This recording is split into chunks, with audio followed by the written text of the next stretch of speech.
Hi, I would like to thank Stala, of course, for making this celebration successful. And I appreciate ko yung pagiging matulungin ng staff and the hospitality and all. So, I really recommend Stala this. Guys.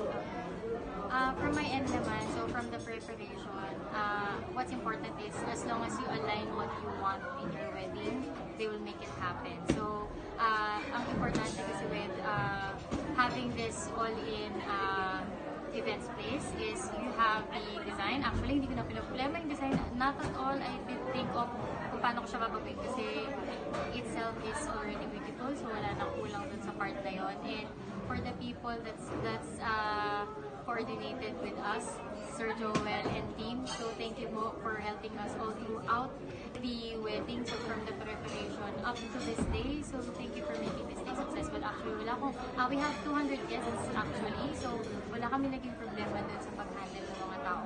Though medyo chaotic yung naging headcount, pero Sir Joel and team were able to handle that very well. Hindi namin siya pinoblema. Hindi ako nakarinig ng bad news about the headcount.